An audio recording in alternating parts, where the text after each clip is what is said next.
You're listening to Sox in the Basement, a production of the Broadcast Basement Limited, where every show is 30 minutes of good and comes from a basement bar on the south side of Chicago. Pull up a stool, pour a cold one, and join us right now for Sox in the Basement. Heard everywhere podcasts can be found, and always at soxinthebasement.com. It's sad to say, but it's true, but we told you so. We did. We told you so. We told you at the end of last season that if you kept Ken Williams and Rick Hahn in place in the front office and you allowed them to make the moves they were going to make to try to get the 2023 White Sox going, all the way from manager down to personnel, if you kept the same people in place, it would end in disaster. We said it right at the beginning of the offseason. We said it as the season was ending last year. We said it repeatedly on this show. And then we tried to keep a positive outlook because you can't sit down every day and just be negative. When they made the decision to keep these guys around for another year that they didn't deserve, and you hoped and you wished and you prayed that they were going to do something right, but they can't do anything right. I want to kick off the show immediately with some quotes from Rick Hahn on Thursday. Now, these are gathered from multiple White Sox beat reporters, and it was put up on Twitter. Daryl Van Schouwen put one up from the Sun-Times. Scott Greger, who's been on the show many times, put one of these up. I mixed them all together just to kind of give you a taste of what a beaten man sounds like and to still listen to the absurdity that comes out of his mouth. Here we go. So you kind of said it, but what is your message for fans who are understandably disappointed and upset right now? They're not alone. We're upset. We're feeling every emotion in the book, ranging from, rage to disappointment. And we've done perhaps the exact opposite of what we set out to do in terms of regaining our fans' confidence and trust in what we're about here. Has any decision that I've been involved in making has my job status had anything to do with what decision we make? It's about doing what's best for the organization based on the possibilities on the table at this time. But the day I assume this job, or anyone assumes the general manager's job, it's going to end at some point. It's more about getting this team right for 2023, and what happens later in this season or after the season or 5 years from now or whatever will happen when it happens. So if you were the key. But I'm not. But if you were the key, or Jerry, same thing, how would you evaluate the guy in that seat based on where this club is? It's a hypothetical. I mean, listen to what he's doing there. He's like, well, it's a hypothetical. Yeah, Rick, that's what he's asking. He's asking, hypothetically, if you were in charge, would you fire you? And you don't want to answer it because anybody reasonable would look at the amount of time you've been in power and look at the results that you've had and say you're fired. Isn't this the guy who promised us that if he knew he couldn't do the job anymore, he'd step down because Jerry won't fire him? Well, guess what? He sounds like a guy who knows he can't do the job. So step down. You promised. Right. Well, maybe that's the problem with the hypothetical, right? The hypothetical and the reality don't match. So his brain went, I don't know if I should just say, but I promised I would quit before Jerry fired me. So if I'm Jerry, I can't fire myself. And then I'm my own grandpa. And oh my goodness, this picture, my sister's toes have disappeared. I've screwed up the space-time continuum. Done. Yeah, see, he can't go back on his own timeline because Doctor Who says so. But this is the problem when you have something like that where you ask him a hypothetical question. He goes, well, that's a hypothetical. Yes, we know, Rick. We didn't ask you to go raise the money, buy the team from Jerry, and then fire yourself. What we did was we asked you, what do you think of your performance? Self-evaluate. Be accountable, because that's what your boss, Ken Williams, said that this franchise is all about, is accountability. Oh, I want to talk about that guy. The conversation continues before, during, and after White Sox games, and the best place to have that conversation is at Cork and Carry at the park in the shadow of the ballpark at 33rd and Princeton. Award-winning menu of burgers, ballpark favorites. Get out there and pregame. Have a couple of beers. Feel the fandom. Maybe Rick will walk out of the building and go talk to some real fans over there, because that's where they're at. An extensive bar with a rotation of craft beers, familiar favorites, spirits, and wines. They are the home of the podcast for fans, by fans, Sox in the Basement. We will see you out there pregame, postgame, all year long, all through this at Cork and Carry at the Park at 33rd and Princeton. See more at corkandcarry.com. This team is nothing if not predictable. Oh my gosh, are they ever? On the last show, we bring up Kenny Williams, and I'm calling him out for why do I only see you when things are going good? And what was it? The show comes out in the morning, and in the afternoon, he's in the paper. Yep. And he's telling you how upset he is. Oh, yeah. And this was my favorite part about it. Everybody's kind of latching on to there's lots of accountability, or accountability isn't a problem in this building. Yes, it is. Yes, it is. It's your number one problem. But let's also focus on the other thing that he said, Ed, just for a moment, about how he's not fun to be around, that he's an angry guy and you don't want to see him in the office. All right, let's just pick that apart for a moment. You are a high-ranking person in the Chicago White Sox. In fact, when it comes to baseball operations, you are the guy. Rick Hahn's underneath you and the owner's above you. That's how high up you are. You are the leader inside of that building. That's what your role is. That's why you get paid the money. You've been there for a quarter of a century. Imagine if Kenny Williams was the manager of a Dairy Queen. And the Dairy Queen lines were too long every day, and the ticket times were despicable, and the back room was a mess, and everybody was angry, and they were walking across the street to, I don't know, the Baskin Robbins now, because they're sick of going into his misrun Dairy Queen. If the Dairy Queen's manager's response was, I'm really angry about this, and you should all be, everybody else should be uncomfortable around me because I'm really angry here in this Dairy Queen. But he doesn't do anything, doesn't fire the guy who's screwing things up, doesn't make any internal changes whatsoever, and doesn't make any changes himself. He just yells about his anger. Dairy Queen corporate would fire him immediately. And that's what's ridiculous about this entire thing. In no other profession can people like Rick Hahn and Ken Williams exist for as long as they have with this level of incompetence without being fired unless they work for a billionaire who just doesn't want to get rid of people he surrounded himself with who tell him how wonderful he is, and he doesn't want to make new friends. He doesn't want to see a new face. He's just comfortable with it, and he's earned that by buying a team for a very low cost and watching it shoot up in value around him.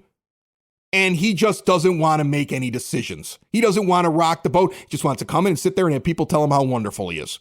That's the only way that this works this way. Because in any other profession, Kenny Williams and Rick Hahn would have been fired years ago. And they'd be fired right now under any competent ownership whatsoever. You lost me at the ice cream thing because all I kept thinking is that I'd order mint chocolate chip and Rick Hahn would try and convince me that Oreos and cream is somehow the same thing. Or is exactly what I told him I wanted. Like right now, there's so many emotions running through me. But the main thing that I keep falling back on, Ed, is that we said this was going to happen if you kept these people in place. And my biggest problem is I don't think we have enough ball players on this team.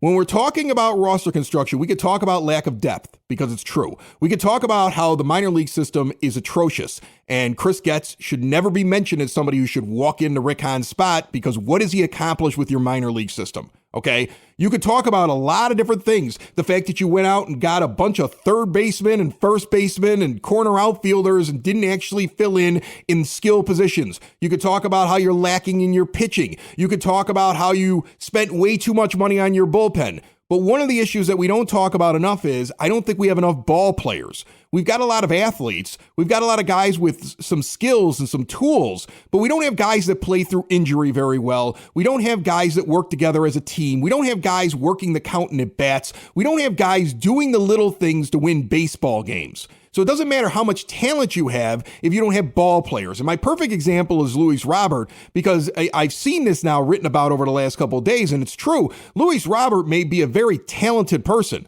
but he goes in the tank very early. He seems to give up when the going gets tough. And while he's out there in the field, he isn't really courteous to Andrew Benintendi and Eloy Jimenez, where they're talking in the outfield when there's a ball in the air, and he isn't. And so in the end, is he a ball player? Or is he a really talented, selfish guy? All these things now pop into my head as I watch this team, as a guy who actually owns a Luis Robert Jr. jersey right now. Well, it's really not that we don't have ball players, but we have athletes. What we have, Chris, is we have a team full of prospects that never were developed and have not been properly coached into how to be ball players. And this kind of happens, I think, when you try to assemble a super team of prospects the way Rick Hahn did. When you have guys that are hype, all hype coming into it. Yoan Moncada, top prospect in Major League Baseball, all the hype in the world. Luis Robert Jr., all the hype in the world. Andrew Vaughn is the number one pick, all the hype in the world. He's going to be this great hitter. You have guys that are hyped up as being these tremendous, skillful players, but they don't have, this team does not have any humility to it. They have hubris, but they have no humility. They don't know how to admit when things are going bad that they have to change their ways. They have to do something different. They have to find another way. What they do is they sit there and they go out and they do the same thing over and over again. Okay? And they don't make improvement year in and year out. You're absolutely right. And you know what? Any business owner understands that. Like, you start something, you work at it. When you realize that you should be doing it a different way, when you learn a better way to do things, then you apply that. And that's how somebody starts a business and then it lasts for like decades. That's how they have success. That's how they sell their product. I guarantee you, if you build something that lasts over 40 years, like Window and Door Superstore of Oak Forest, you have looked at your product and said, how do I make this the absolute best? Exterior windows, doors, patio doors, and storm doors. No high pressure sales. I guarantee they learned at some point that walking into somebody's home with some kind of sample window and then trying to pressure them was the wrong way to do things. That's why you go into the superstore. They don't do that like other window stores. There's no pictures in a book. You go in and you see all the etchings and all the options right there in person. You ask questions. The owner's on site at the store and also at your home when the work is being done. All their own employees. They don't farm out the work. They've been in Oak Forest since 1985. All major brands, and they custom make it. That way you get a perfect fit. Half block east of 159th and Ridgeland. Get out there and visit them at 6280 159th Street. When we started the off season, and when we started, coming into this year, you and I talked ad nauseum about the fact that Luis Robert Jr. has to make good on his talent and be the next Mike Trout. He's got to be that guy, right? Andrew Vaughn he's got to take another step. Andrew Vaughn's got to find power. He can't just be a guy that hits doubles. He can't be a right-handed Eric Hosmer, okay? He's got to be a guy that actually steps up and takes Jose Abreu's place in the power numbers. There's got to be improvement year in and year out, and this team these players just seem to have it stuck. Yoan Moncada is my favorite example of this. Oh, did you see his injury? Did you see what he's got now? The guy who is day-to-day and could be back at any time. That's how bad this team is. They let this guy sit around for 3-4 days and said, oh, he's going to get back very soon. We don't even need to put him on the IL. And James Fegan of The Athletic reporting on Thursday, Yoan Moncada has a disc issue in his back and is not expected to start a rehab assignment during this homestand. He goes on to say it's a protruding disc that's touching a nerve, causing pain that radiates all the way into his glutes. Well, guess what? You just heard about the 2023 reason for Yoan Moncada not being good. So in 2024, they can tell you now he's going to be good. He'll be injured for a while, and then when he comes back, that's the excuse for this year, because there's always an excuse every year for this kid. Here's the good news, though. Finally, Yoan Moncada's a pain in his own ass and not just ours. I mean, he looked good for the Cuba team, though. That was great. Good for Cuba. They got the most out of Yoan Moncada than anybody's gotten in the last 3 years. Here's the thing with Yoan Moncada, year in and year out, right? He's hyped. He's hyped as this top prospect. What have we seen him do to adjust his game since 2019? What have we seen him do to adjust his game? We've seen him make excuses about injuries.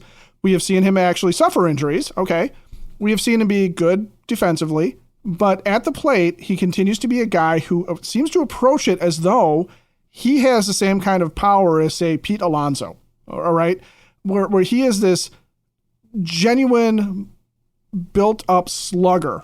And all he does is line out into the gaps. He doesn't have that kind of power. He's never made an adjustment while he's been here. That's where I'm starting to get frustrated with these guys, because even with the pitching staff, after the Astros series, after the playoff series, you and I sat there and went, Fastball, slider, fastball, slider, fastball, slider, except for Lance Lynn, who's fastball cutter. We said it's the same thing over and over again. They don't develop new pitches. They're predictable. By the way, the other infuriating thing I heard this week, Lance Lynn trying out new pitches in big situations. That's awesome. That's awesome. Golly, Miss Molly. And I understand trying out new pitches, but that's what spring training was for. No. Not right then, okay? Or trying out a new pitch when you have nobody on and you have no 1-2 count. Let me see if this changeup works. Perfect time to bust it out.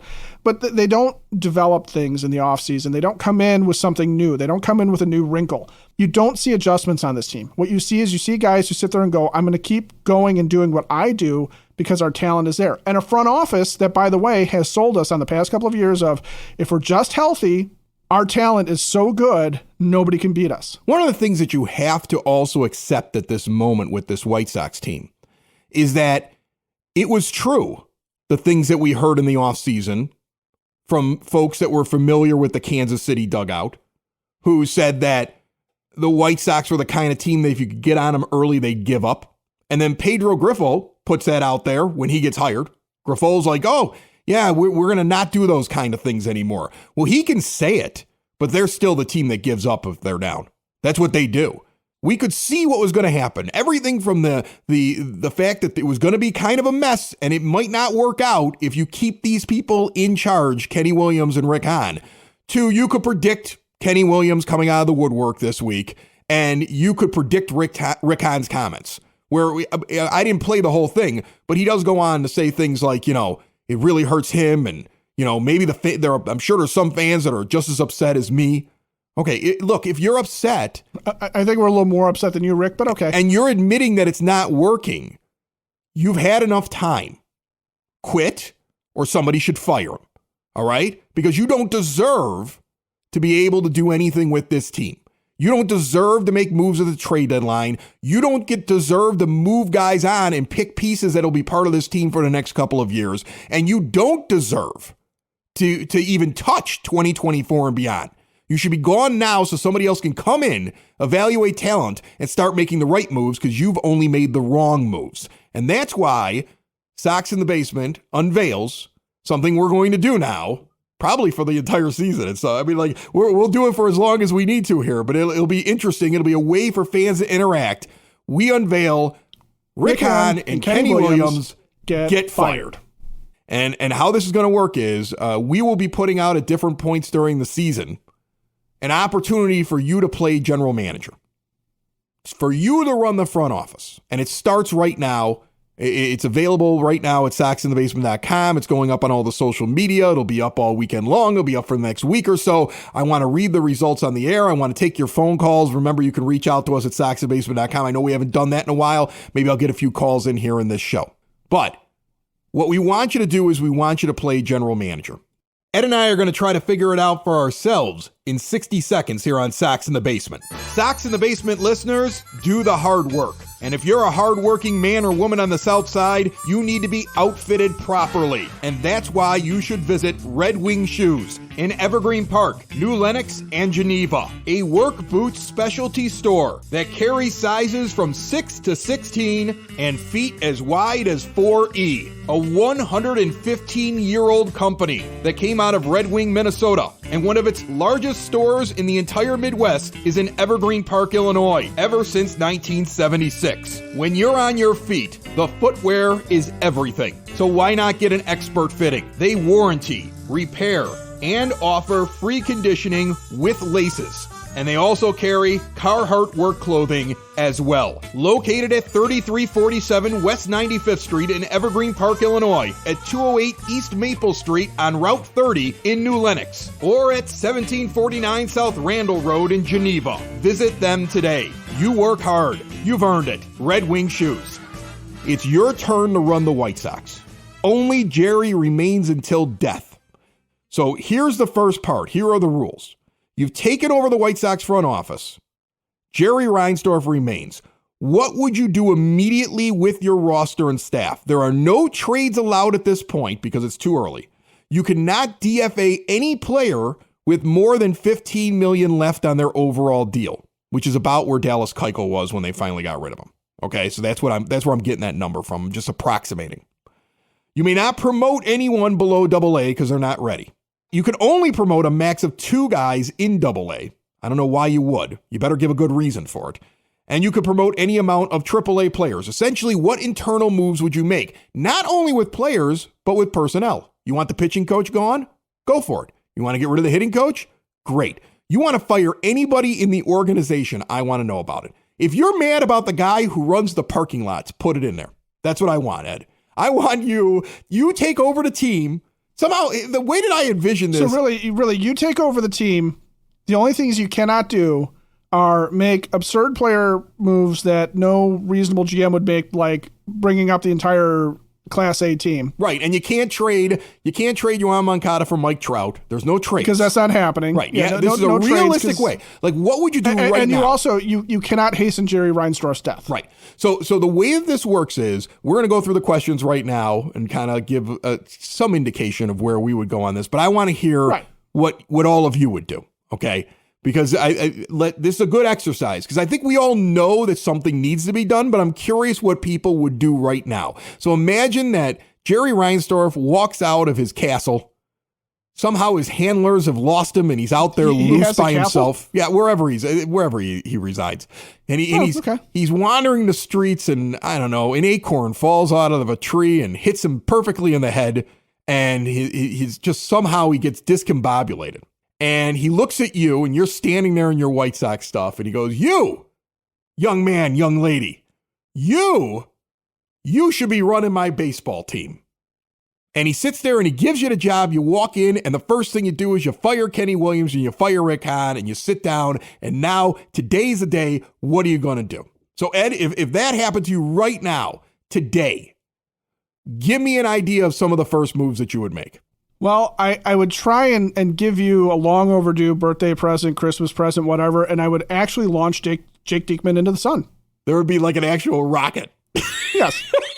Pointed at the sun. By the way, I don't know if he'd make it. Rick Hahn's comment there at the beginning of the show, where he points out that he doesn't make moves based upon trying to keep his job. On the same day when Tanner Banks and his 1.000 whip gets sent down. He's the most effective left-handed pitcher you've had in your bullpen this year, and he was effective last year when you gave him an opportunity. He's the best lefty you've had in your bullpen for the last 2 seasons, and you sent him down rather than DFAing Jake Diekman when Lucas Giolito came off of the bereavement list. So don't spew your nonsense, Rick. That's why we just fired you. That's why you should be fired in real life, because you do make moves to hide the things that you've done wrong so you don't get fired. That's a lie. You're lying to all of us when you say those things. I'm done with lawyer speak. He's flat out lying, Ed, because that is a move clearly made because to protect the fact that he invested salary in this guy. Or he's the worst talent evaluator ever. Another reason to fire him. You can't find a good reason to keep this guy around.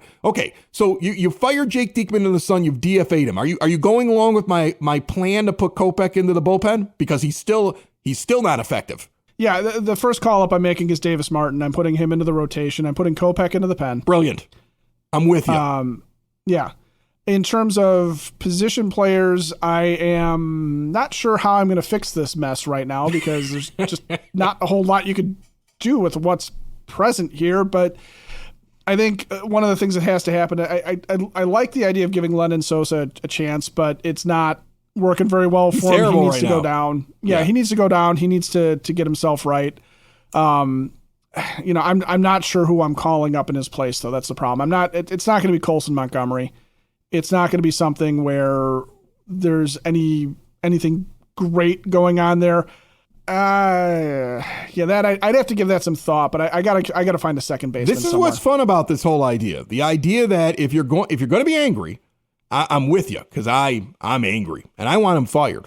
Okay, I want Rick Hahn out the door. I want Kenny Williams out the door, and I want Jerry Reinsdorf to sell the team. And you know what? I'm going to feel that way now forever. There's nothing they could do at this point. Nothing. Even if they made the playoffs, they're going to get eliminated in the first round. Okay, and that is a pie in the sky dream right now. The way that they got off to start their season.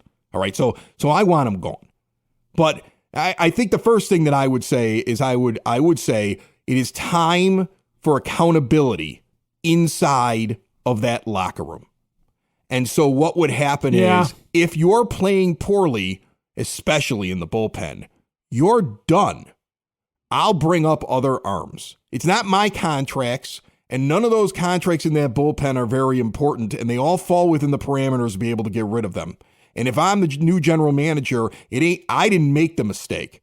And right away, I'm giving guys opportunities that are pitching well down in the minor leagues to move up into my bullpen, and I'm moving on and DFAing bad players. That's the first thing. Secondly, I've identified, and I had this conversation with Dad today, and he's dead on with it. There are certain guys on this team that are still trying their hearts out, and they're giving good at bats. Okay, so I'm not going to touch a guy like Andrew Vaughn, even though he's struggling, because he looks like he's putting in a lot more effort than some of the other players. Yasmani Grandal falls under that as well. I think Gavin Sheets probably should bat any time that there's a right-handed pitcher out there at this point, the way that he's hitting. Okay, Jake Berger's my third baseman. I'm not even concerned about Yohan Moncada anymore. You let me know when you're ready to play at 100%. If you're not, you're not. You're on the IL. I'd rather transfer him to the 60-day IL and open up a 40-man roster space than sit around and have this guy tell me that he can't go at 100% for the rest of the year because of his bulging disc. It's a bad contract for a guy that never panned out and is always injured. And I'm going to tell you something else. The big baby would not be out there on a regular basis until he could prove to me that he could hit on a regular basis and perform on a regular basis. That would be something else. Benintendi, by the way, is not doing great, but he's having professional at-bats. And I think that's what Pedro wants. So unless your plan is get rid of Pedro, which I think would be kind of crazy. He's got a 3-year deal, and I really don't think this is as much him as it is the front office. Okay? He's got guys that he wants to play a certain way. That's why Benintendi's on the team, because he comes from that system. So if you're going to make a change and you're going to try to change the way that the White Sox play baseball, then that's a guy that I'm still focusing on and I'm putting out there every single night. This entire exercise is brought to you by the Village of Lamont. Want to experience the downtown with real history, great eats and drinks, and green spaces filled with adventure? Visit the Village of Lamont. Shop, dine, drink, and explore.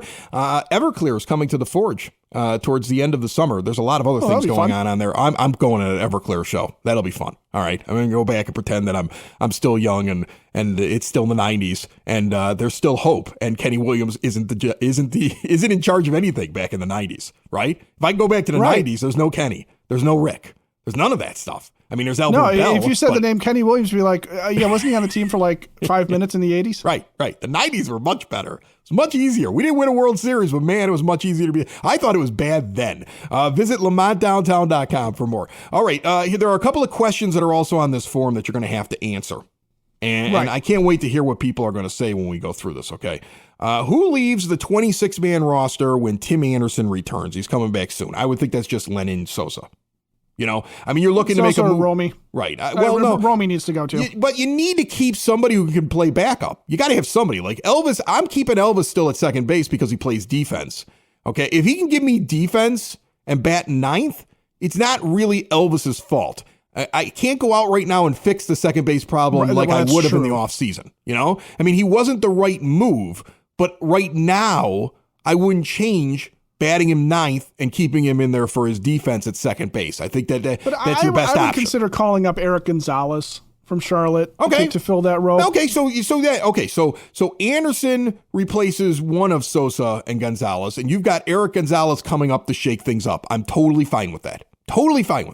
Who leaves the 26-man roster when Hanser Alberto returns? I say Hanser Alberto.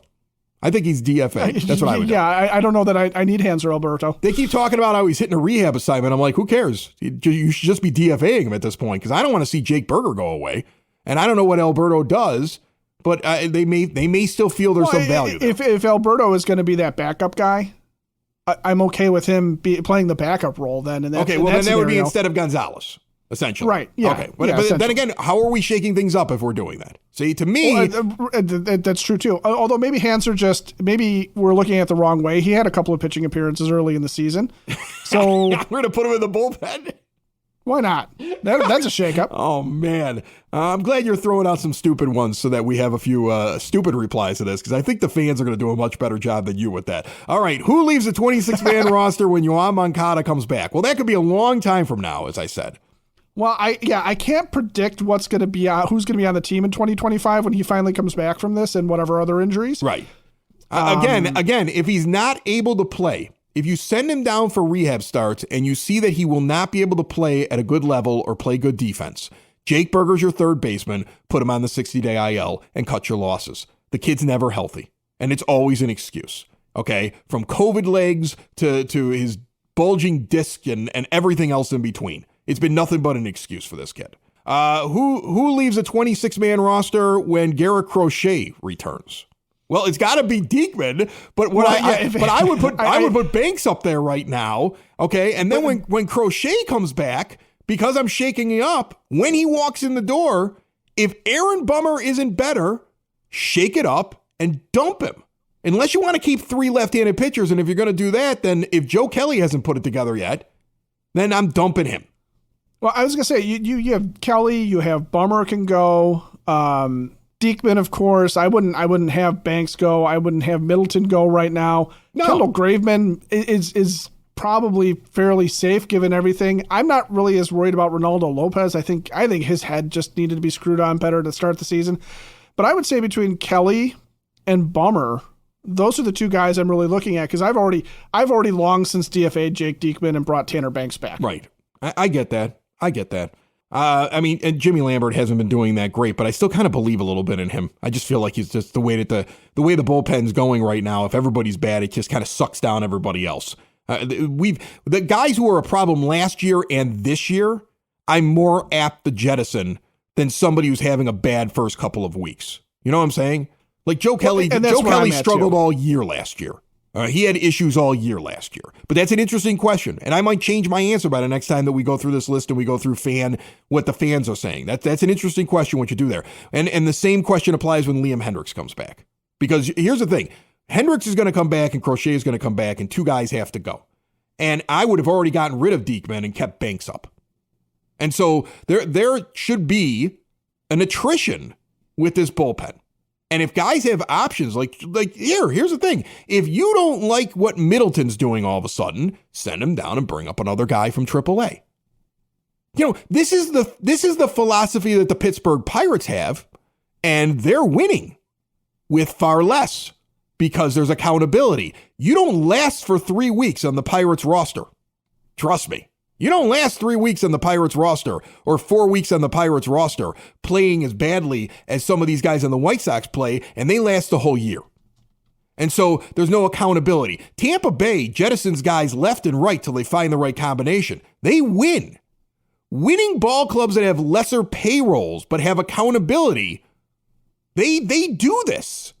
And that's the first thing that would come in with, if I were the general manager, there would be accountability. I know Kenny Williams thinks there's plenty of accountability in the building, but when everybody in that building has had a job for life, everybody, not even people that have to do with the actual baseball team and the product on the field, everybody in there has accountability, supposedly. But you have all these people with a job for life, and who is your most famous employee? The guy who gets the field ready? Yeah, who got the biggest cheers on opening day? The Sodfather got a lot of them. That's an indictment on your entire organization. Honest to goodness, I'm sure he's a great guy. I'd love to talk to him someday. But he wouldn't be as big of a star if everybody else in the building wasn't so bad at their jobs. Listen, there's got to be a change. It's got to happen. It should happen soon. The idea that we all have to sit back and wait for them to work this out and they're going to start winning games all of a sudden and flip on a switch, I don't believe. Could they become competitive? Could they crawl back in? Sure. But you've got 26 guys on that team right now, and I think there's a fair amount of them that don't feel like there's any consequence for being bad or not having their head in the game day to day. So either change your culture and start shaking things up, or don't be surprised at the fan reaction that's going on right now, and that I think will continue for the rest of the year. Sox in the basement. Sox in the basement. Sox in the basement. Sox in the Basement. Heard everywhere podcasts can be found, and always on soxinthebasement.com.